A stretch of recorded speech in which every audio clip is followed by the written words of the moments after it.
Hello friends, uni exams IAS में आप सभी का स्वागत है।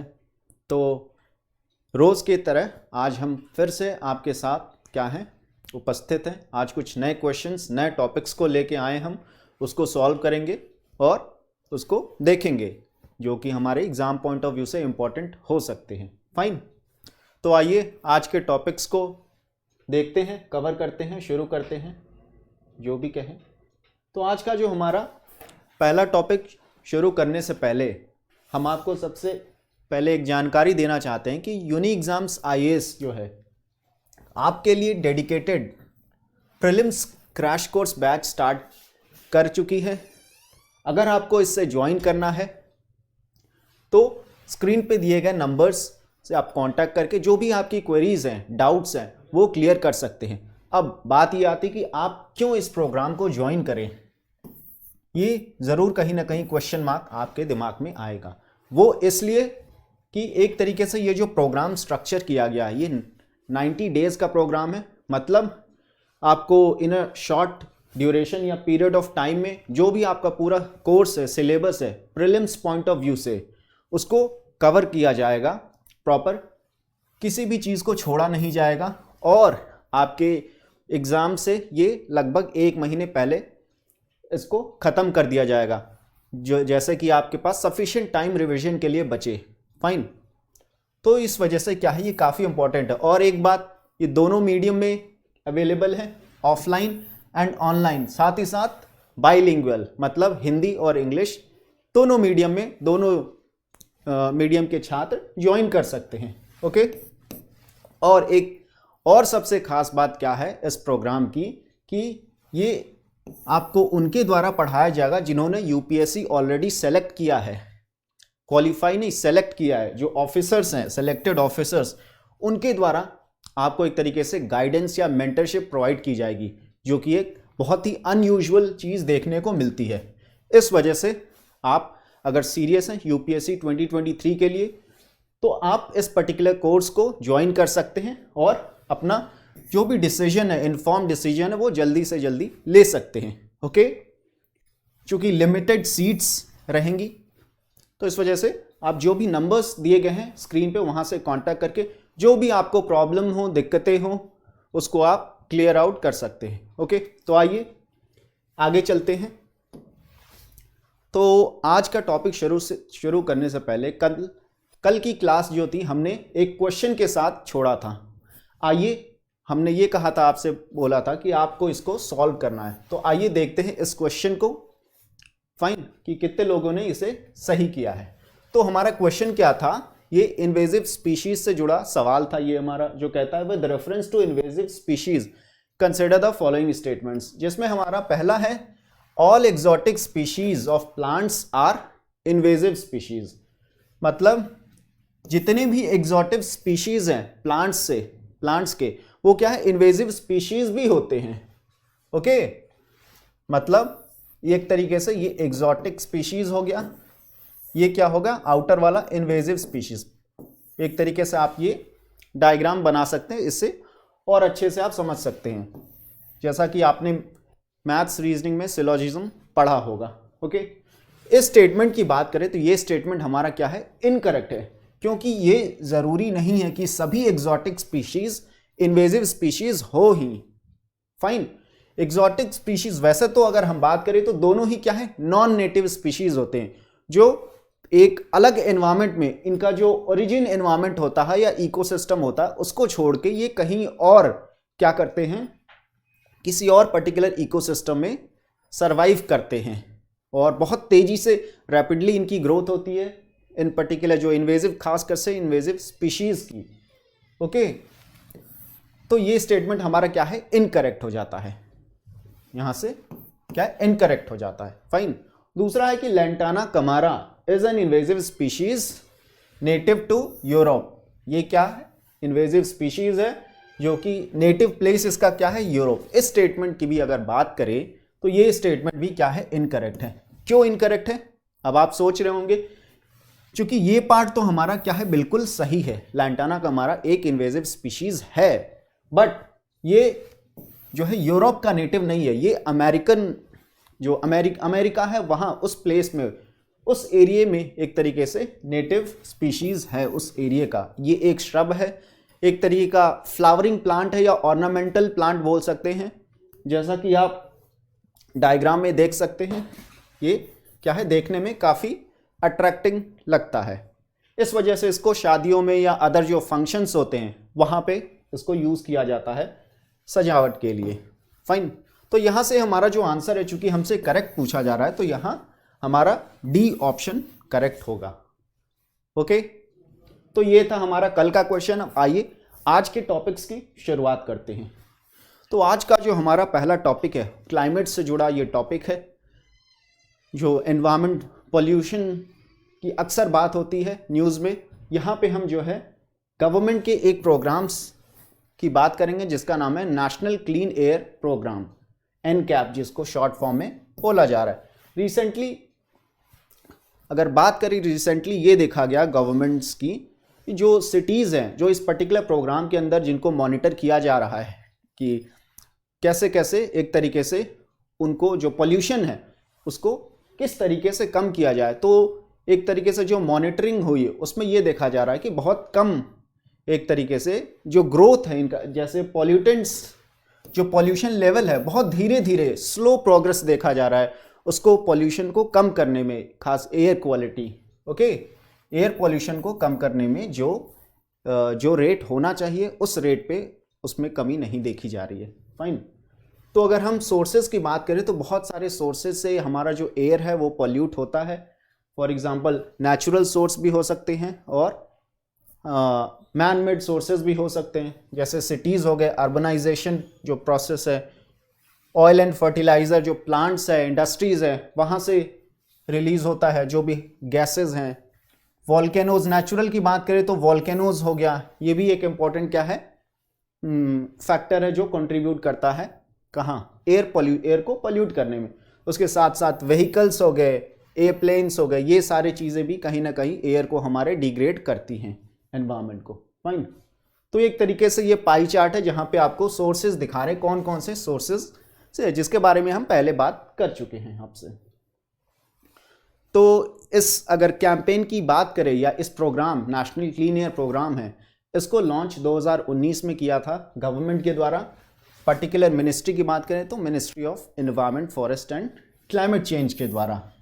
तो अब तक अगर बात करें तो इसके 4 साल हो गए, लेकिन जो प्रोग्रेस इसमें देखा गया वो एक तरीके से काफ़ी स्लो या धीमी गति से पॉल्यूटेंट जो है कम हो रहे हैं। ओके, तो ये एक तरीके से ये जो प्रोग्राम था पर्टिकुलर अपने आप में एक पहला ऐसा एफर्ट था गवर्नमेंट के द्वारा जिसमें एक प्रॉपर नेशनल फ्रेमवर्क तैयार किया गया था एयर पॉल्यूशन को कम करने के लिए। ओके, और एक खास बात है कि इसमें टारगेट्स रखे गए थे, टाइम बाउंड टारगेट्स, कि हमें इतने समय में पॉल्यूटेंट्स या पॉल्यूशन लेवल को इतने परसेंटेज तक कम करना है। ये क्या थी, इसकी खास बात थी। इस वजह से ये पहला ऐसा एक तरीके से गवर्नमेंट का इनिशिएटिव बन जाता है। ठीक, तो ये एनकैप एक तरीके का लॉन्ग टर्म और टाइम बाउंड, हमने अभी इसके बारे में बात किया। नेशनल लेवल स्ट्रैटेजी तैयार करेगा टू टैकल एयर पॉल्यूशन को जो है रोकने के लिए एक कॉम्प्रिहेंसिव मैनर, एक होलिस्टिक मैनर में जो है स्ट्रैटेजाइज करेगा। ओके, तो जो टारगेट्स रखे गए थे 2019 में, इसमें क्या बात हुई थी कि 2024 तक जो पॉल्यूटेंट जो लेवल है, खास कर से रिडक्शन इन जो पीएम कंसंट्रेशंस है, पार्टिकुलेट मैटर कंस्टिट्यूशन, चाहे वो PM 2.5 की बात हो या PM 10 की बात हो, उसको 20 से 30% तक रिड्यूस करना है। अब रिड्यूस करना है किससे, तो जो बेस ईयर लिया गया था वो क्या था, 2017 को बेस ईयर या रेफरेंस ईयर माना गया था और कहा गया था कि 2024 में जो है इसको कम करना है बाई 20 to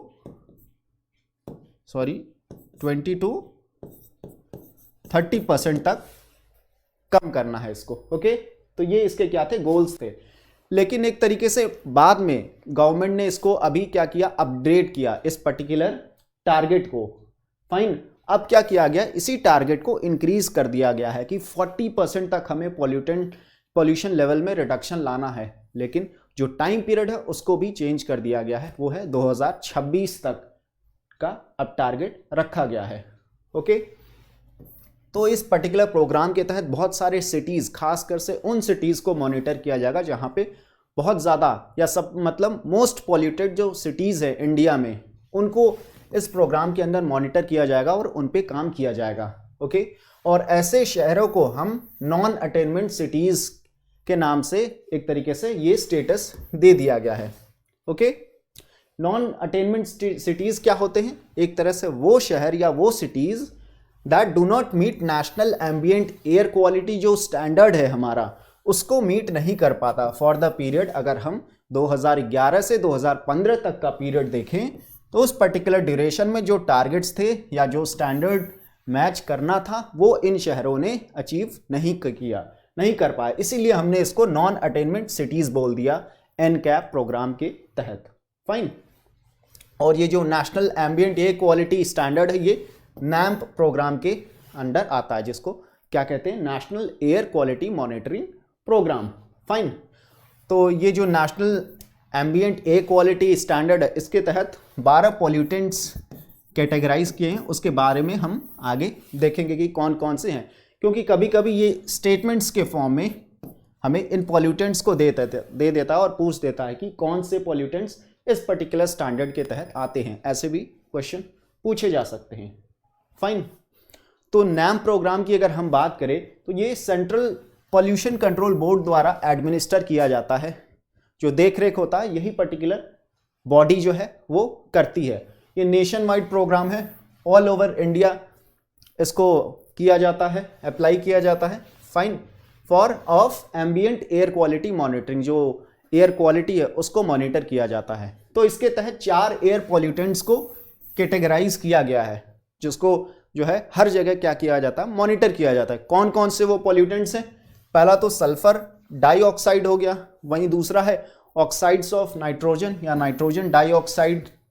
फाइन, और उसके बाद है PM 2.5 एंड PM 2.10। ये चारों जो पॉल्यूटेंट्स है इनको क्या है? रेगुलरली मॉनिटर किया जाता है, मेजर किया जाता है, क्योंकि ये एक तरीके से ज़्यादा परेशान करते हैं या ज़्यादा एक तरीके से पॉल्यूशन लेवल को इंक्रीज करते हैं।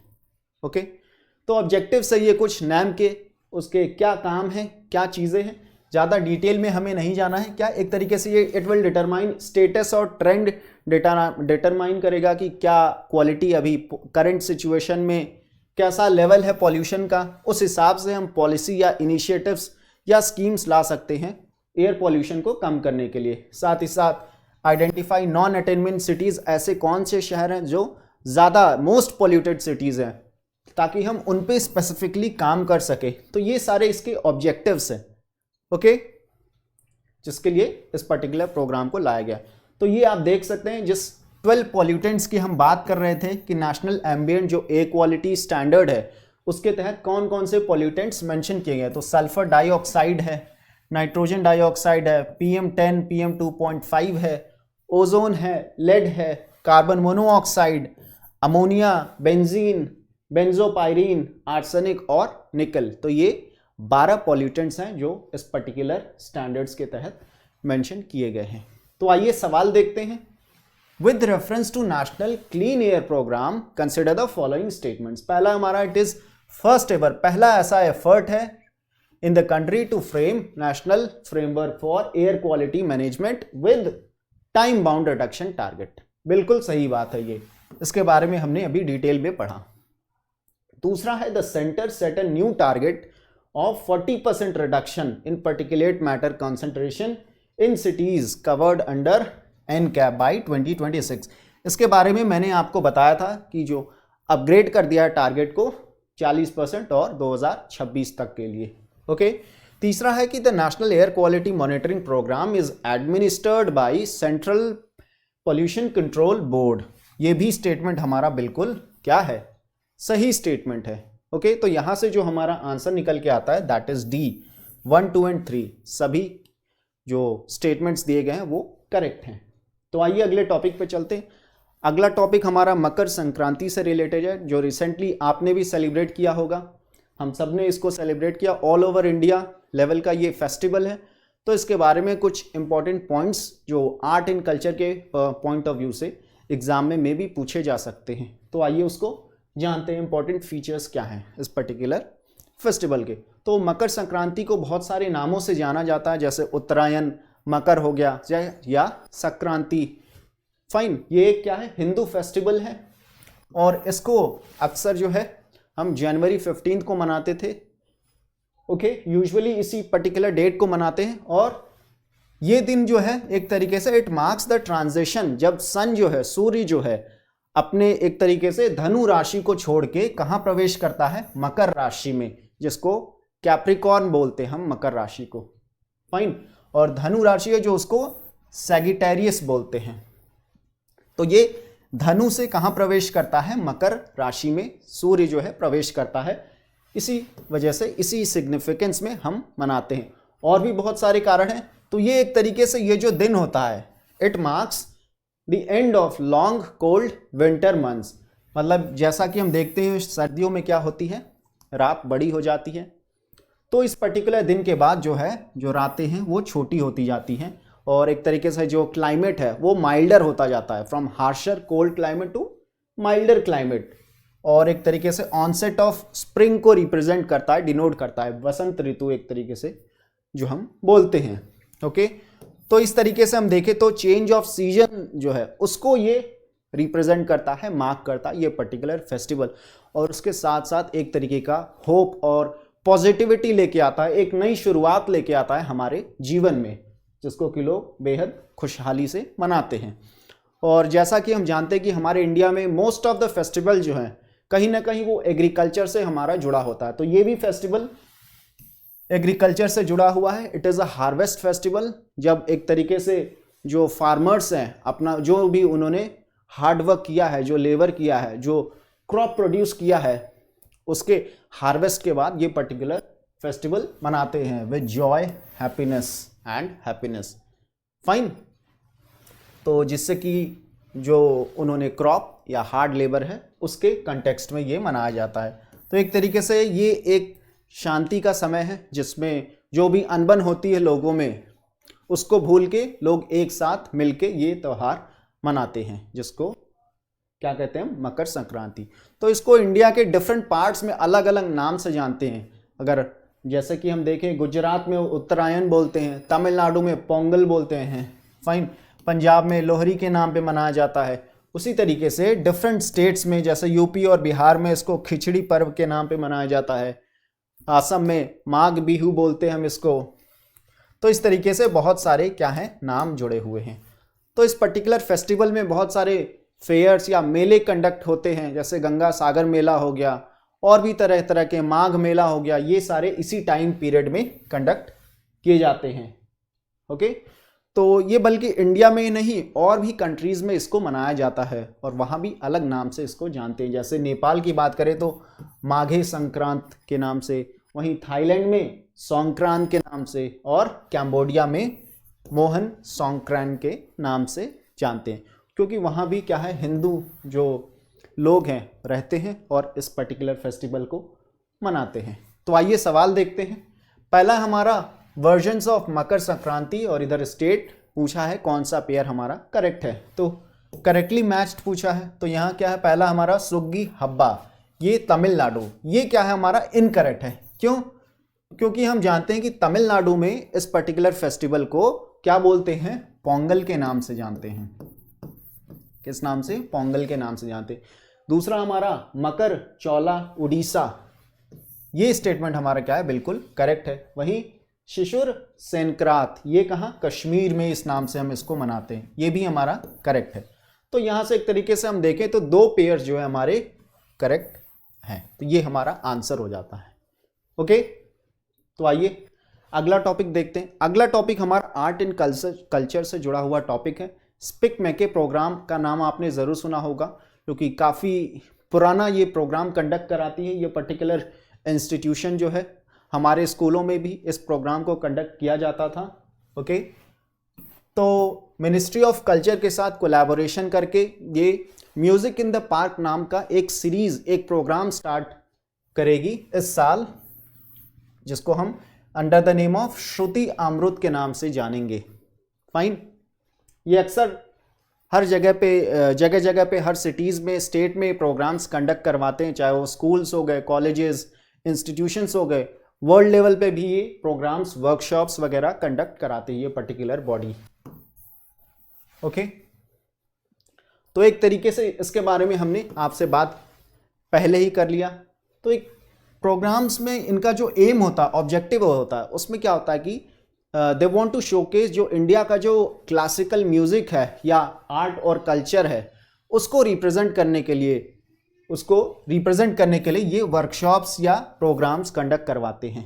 और वहाँ पे तरह तरह के वेरियस जो एमिनेंट आर्टिस्ट हैं, जो जाने माने आर्टिस्ट हैं, वो आते हैं और परफॉर्म करते हैं वहाँ पे। तो इस साल जो है पहला इस सीरीज़ का पहला इवेंट न्यू दिल्ली में कंडक्ट किया जाएगा 2023 में। और भी बहुत सारी जगहों पे इस साल कंडक्ट होंगे प्रोग्राम्स, बट शुरुआत जो है दिल्ली से हो रही है। ओके, तो अगर हम बात करें तो परफॉर्मेंस में एमिनेंट पर्सनालिटीज़ की बात करें, जैसे अमन अली बंगाश, जो सेनिया बंगाश घराना से बिलोंग करते हैं, वो यहाँ परफॉर्म करेंगे। ये क्या, एक तरीके से बंगाश की अगर बात करें तो ये अफ़गानिस्तान से इंडिया में आए होते हैं। फाइन। और सेंट्रल इंडिया में ये इन्होंने एक तरीके से अपना घर बसाया, और साथ में टाइम टू टाइम उसके बाद इंडिया के जो कल्चर था उससे कहीं ना कहीं ये काफ़ी अच्छे से जुड़ गए। तो वहीं हिंदुस्तानी जो वोकल परफॉर्मेंस है वो पद्म भूषण अवॉर्डी बेगम परवीन सुल्ताना के द्वारा परफॉर्म किया जाएगा, और ये पटियाला घराने से बिलोंग करती हैं। ओके, तो स्पिक मैके का जो एक तरीके से पूरा नाम है वो क्या है, society for the promotion of Indian classical music arts culture amongst youth. तो नाम से पूरा इसका जो ऑब्जेक्टिव है वो हमें कहीं ना कहीं क्लियर हो जाता है कि ये काम किस लिए करेगा। इंडियन जो क्लासिकल म्यूजिक है उसको प्रमोट करना है, और जो यूथ हैं उनमें अवेयरनेस जनरेट करना, उनको इंस्पायर करना है जो हमारा आर्ट और कल्चर है उसके प्रति, ताकि जो वैल्यू है, जो पहले हमारी वैल्यूज़ थी आर्ट एंड कल्चर, उसको वो एक तरीके से अपने जीवन में, अपने लाइफ में क्या करे, इम्बाइब करे, इंटीग्रेट करे। ओके, तो एक तरीके से क्या है, नॉन पॉलिटिकल बॉडी है, नॉन पॉलिटिकल और नेशन वाइड वॉलंटरी मूवमेंट चलाता है इस पर्टिकुलर काम के लिए, अपने ऑब्जेक्टिव के लिए। और 1997 में इसको स्टार्ट किया गया था बाई किरण सेठ। ये आईआईटी के क्या थे, आईआईटी दिल्ली के प्रोफेसर थे, प्रोफेसर एमेरिटस। ओके, और इनको पद्मश्री से भी अवार्ड क्या किया, अवार्ड नवाजा गया है। स्पिक मैके एक तरीका है, यूथ मूवमेंट है। इसके ऑब्जेक्टिव के बारे में हमने पहले ही बात कर ली कि जो कल्चर है, म्यूज़िक है या इंडियन हेरिटेज है उसको प्रमोट करेगा, लोगों को बताएगा, खासकर से जो यूथ है उनमें। फाइन। तो इस वजह से ये वर्कशॉप्स वगैरह, सेमिनार्स वगैरह कंडक्ट करवाते हैं एट वेरियस प्लेसेस, जिसमें कि डांस, योगा, मेडिटेशन, क्राफ्ट्स और भी चीज़ें जुड़ी होती हैं। तो इससे एक तरीके से इनका जो एक इंटेंशन, इंपॉर्टेंट इंटेंशन क्या है, एनरिच क्वालिटी ऑफ फॉर्मल जो एजुकेशन सिस्टम है उसको एक तरीके से और अच्छा और बेहतर बनाए। फाइन। और एक तरीके से स्पिक मैके जो इंस्टीट्यूशन है इसको राजीव गांधी सद्भावना अवार्ड भी प्रदान किया गया है। ओके, किस लिए, कंट्रीब्यूशन टू यूथ डेवलपमेंट के लिए इन्होंने काफ़ी अच्छा काम किया है इस वजह से। तो आइए क्वेश्चन देखते हैं। Consider the following statements regarding Shruti Amrit initiative. पहला है, it will be launched by SPIC MACAY with the collaboration of ministry of culture. ये स्टेटमेंट हमारा बिल्कुल करेक्ट है, ये कल्चर मिनिस्ट्री के कोलैबोरेशन से इसको ऑर्गेनाइज किया जाएगा। SPIC MACAY organises its popular music in the park series programme to inspire youth. ये भी हमारा स्टेटमेंट बिल्कुल सही है। तो यहाँ से दोनों ही स्टेटमेंट चूंकि यहाँ करेक्ट पूछ रहे हैं तो हमारा आंसर हो जाएगा सी, 1 और 2 दोनों ही क्या है, करेक्ट है। आइए अगला टॉपिक देखते हैं। अगला टॉपिक हमारा सॉल्टी सेंसस से रिलेटेड है, 2023 में जो कंडक्ट किया गया। फाइन। ये हर साल किया जाता है, एनुअल सेंसस है जो कि हर साल कंडक्ट होता है। तो इसमें मेनली जो एक तरीका रेप्टाइल सेंसस होता है जिसमें क्रोकोडाइल्स को मॉनिटर किया जाता है, इनके नंबर्स को काउंट किया जाता है और देखा जाता है कि इनकी पॉपुलेशन बढ़ी है, घटी है या जो भी हुआ है। तो आइए इसके बारे में देखते हैं। तो ये पर्टिकुलर सेंसस है, इसमें ये पाया गया कि जो क्रोकोडाइल्स हैं उनके नंबर्स में काफ़ी मार्जिनल इंक्रीमेंट देखने को मिला। फाइन, बहुत ज़्यादा ग्रोथ देखने को नहीं मिली अगर हम पिछले सेंसस से या पिछले साल के सेंसस से कंपेयर करें उसे। और जो भितरकनिका नेशनल पार्क है उड़ीसा में जो एग्जिस्ट करता है, वहाँ पे 20 वाइटिश एश्योरिन क्रोकोडाइल्स देखने को मिले। एश्योरिन मतलब जो ब्रैकिश वाटर में, एक तरीके से सॉल्ट वाटर में रहते हैं, और इनका कलर जो है थोड़ा वाइटिश होता है जो नॉर्मली क्रोकोडाइल्स पाए जाते हैं उनके कंपैरिजन में। तो एश्योरिन क्रोकोडाइल्स की अगर पॉपुलेशन की बात करें, अगर हम इसको 2001 या 2000 के सेंसस से कंपेयर करें तो इनके पॉपुलेशन में इंक्रीमेंट हुआ है, बढ़ोतरी देखी गई है। क्यों? बिकॉज बहुत सारे गवर्नमेंट ने इनिशिएटिव्स ले आए, प्रोग्राम्स कंडक्ट किए इनके कंजर्वेशन के लिए, इनके ब्रीडिंग के लिए। उसी का रिजल्ट देखने को मिला कि आज इनकी जो पॉपुलेशन बढ़ी है। अगर हम 2000 की अगर बात करें जो सेंसस था, उस टाइम में 1300 समथिंग इनकी पॉपुलेशन थी, और आज जो इनकी पॉपुलेशन है अराउंड 1793 के अराउंड इनकी पॉपुलेशन है। तो हम इस तरीके से देख रहे हैं कि काफ़ी मतलब इसमें इंक्रीमेंट देखने को मिला। ओके, तो बहुत सारे जो कंजर्वेशन प्रोग्राम्स चलाए गए इंडिया में, उसकी अगर हम बात करें तो 1975 में मिनिस्ट्री ऑफ फॉरेस्ट और UNDP, United Nation Development Programme ने एक साथ मिलके क्या किया, क्रोकोडाइल ब्रीडिंग और रियरिंग प्रोजेक्ट स्टार्ट किया। कहाँ पे?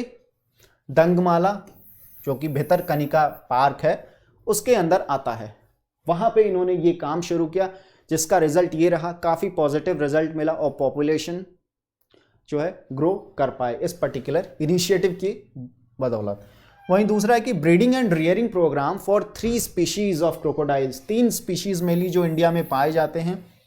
पहला जिसमें सॉल्ट वाटर, एक घड़ियाल है और तीसरा मगर। ओके, ये तीनों स्पीशीज पाए जाते हैं इंडिया में। और ये कहाँ पाए जाते हैं? West Bengal, MP, Uttar Pradesh, Bihar and other states में भी पाए जाते हैं। साथ साथ नेपाल में भी देखने को मिलते हैं ये।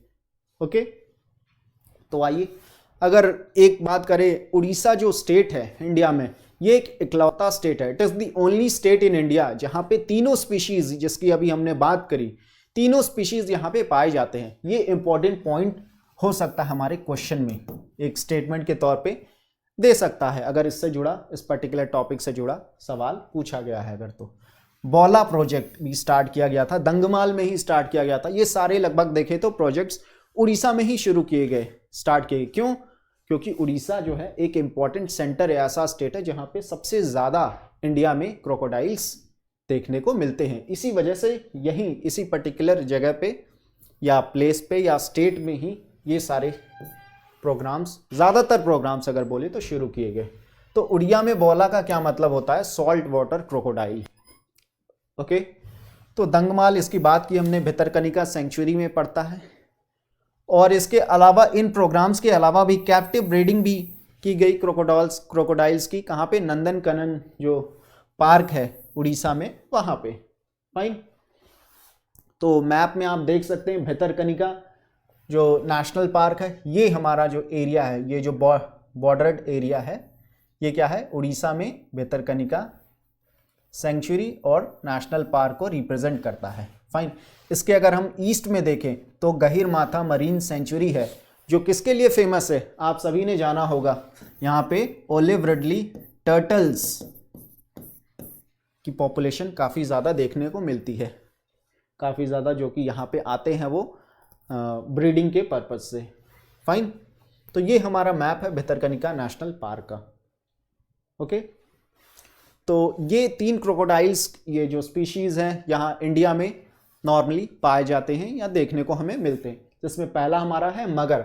अगर हम मगर की बात करें तो इसका साइंटिफिक नेम क्या है? क्रोकोडाइलस पैलोस्ट्रिस इसको बोलते हैं। और IUCN स्टेटस की बात करें तो ये है वल्नरेबल कैटेगरी में आते हैं। इनकी जो खास बात है वो क्या, ये फ्रेश वाटर स्पीशीज़ हैं ये ऑल ओवर इंडियन सब कॉन्टिनेंट में ये पाए जाते हैं, देखने को मिलते हैं। और इनकी जो पहचान होती है, इनके जो लंबे जो स्नाउट है, ब्रॉड स्नाउट, उससे इनकी पहचान होती है, आसानी से इनको पहचाना जा सकता है। और वहीं घड़ियाल की अगर हम बात करें तो ये क्रिटिकली एंडेंजर्ड स्पीशीज़ हैं, फिश ईटिंग स्पीशीज़ हैं ये। और इनकी पॉपुलेशन की बात करें तो नेशनल जो चंबल सेंचुरी है वहाँ पे देखने को मिलता है, साथ साथ जो उत्तर प्रदेश में कैतरनिया घाट वाइल्ड लाइफ सेंचुरी है वहाँ पे भी, और उड़ीसा में सतकोशिया गॉर्ज सेंचुरी में इनकी पॉपुलेशन देखने को हमें मिलती है। ओके, और वहीं अगर हम सॉल्ट वाटर क्रोकोडाइल की बात करें तो ये largest of the living reptiles हैं। जो रेप्टाइल्स अभी तक हैं, लिविंग रेप्टाइल्स की बात हो रही है, उनमें से सबसे बड़े प्रजाति ये क्रोकोडाइल्स होते हैं, सॉल्ट वाटर क्रोकोडाइल्स। तो ईस्ट कोस्ट में ज़्यादातर ये देखने को मिलता है हमें, भितरकनिका नेशनल पार्क और सेंचुरी के अराउंड। और इनका जो हैबिटेट है वो कोस्टल ब्रैकिश वाटर, मतलब सॉल्ट वाटर में रहते हैं, या मैनग्रोव। फाइन, तो ये सारे डिटेल्स थे, ये इंपॉर्टेंट हो सकता है हमारे एग्जाम के लिए, तो इसको ध्यान में रखना है इन चीज़ों को। चौथा है with reference to the saltie census consider the following statements. पहला है according to the annual census the number of estuarine crocodiles has increased in 2023 compare to 2001 census. मतलब 2001 में जो सेंसस किया गया था और 2023 में जो सेंसस हुआ है, अब क्या हुआ है कि पॉपुलेशन में इंक्रीमेंट या इंक्रीज देखने को मिली है। अगर हम दोनों सेंसस को कंपेयर करें एक साथ, ये स्टेटमेंट बिल्कुल सही है हमारा, इसके बारे में हमने बात किया। वहीं कह रहा दूसरा, Rajasthan is the only state having all the 3 species of crocodiles या इंडियन क्रोकोडाइल्स, जो भी बोले। ओके, तो इसकी अगर बात करें तो ये स्टेटमेंट हमारा इनकरेक्ट है, क्योंकि हमने आपसे बात किया कि उड़ीसा इकलौता ऐसा स्टेट है यहाँ पे ये तीनों पाए जाते हैं। ओके, तो ये हमारा इनकरेक्ट हो जाता है। वहीं क्या है, which of the statements given above is और आर करेक्ट। तो यहाँ पे हमारा आंसर जो हो जाएगा ए, दैट इज 1 ओनली। ये हमारा क्या है, करेक्ट स्टेटमेंट है। फाइन, तो आइए अगले टॉपिक की ओर चलते हैं। अगला टॉपिक जो हमारा है वो नेशनल टेक्सटाइल से जुड़ा ये टॉपिक है, टेक्सटाइल इंडस्ट्री से जुड़ी टॉपिक है।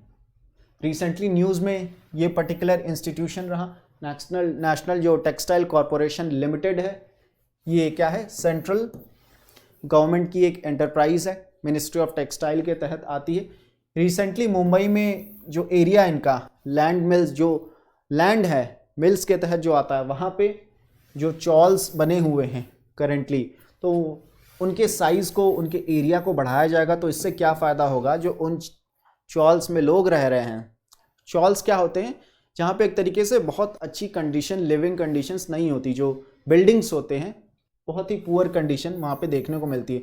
तो अब क्या होगा, उन लोगों के लिए ये अच्छी बात है कि अब पहले जो एरिया थे उनको अब एक तरीके से बढ़ा दिया जाएगा, उनको और ज़्यादा एरिया प्रोवाइड किया जाएगा जहाँ पे वो रह सकते हैं। तो ये तो हमारे एग्ज़ाम पॉइंट ऑफ व्यू से इम्पोर्टेंट नहीं है, बट टेक्सटाइल के बारे में हम जानेंगे जो हमारे लिए क्या है, इम्पोर्टेंट हो सकता है। तो गवर्नमेंट इसके लिए एक कमेटी बनाएगी जो इस चीज़ को डिसाइड करेगी। फाइन, तो ये डायग्राम जो आप देख रहे हैं एक तरीके से मिनिस्ट्री ऑफ टेक्सटाइल से लिया गया है। ये जो वेरियस जो मार्केट वैल्यू है उसको रिप्रेजेंट करता है टेक्सटाइल इंडस्ट्री के बारे में। वहीं 2017 में देखें तो 150 बिलियन यूएस डॉलर्स देखने को मिला, और वहीं 2023 में क्या एस्टिमेशन लगाया गया है, 226 डॉलर तक, बिलियन डॉलर तक ये इंक्रीमेंट होगा या जंप करेगा।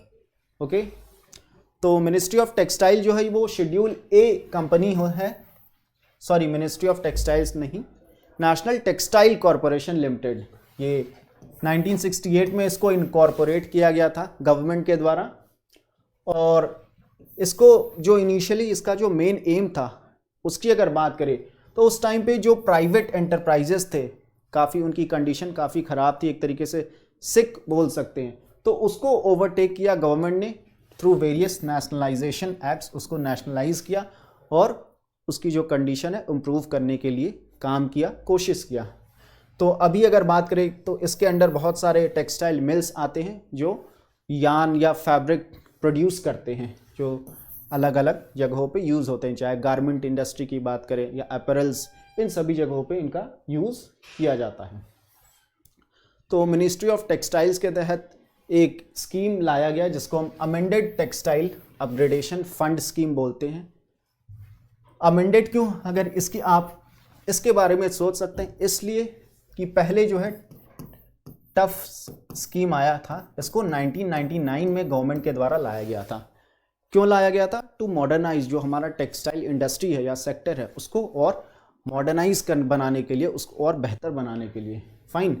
तो बाद में क्या किया गया, 2016 में इसको और ज़्यादा अच्छा बनाने के लिए और इम्प्रूवमेंट लाने के लिए इसको एक तरीके से अमेंड किया गया इस पर्टिकुलर स्कीम को या प्रोग्राम को, इसीलिए हम इसको 8 टफ्स के नाम से अब जानते हैं। ओके, इसके तहत एक तरीके से जो ईज ऑफ डूइंग बिजनेस है उसको बढ़ावा दिया जाएगा।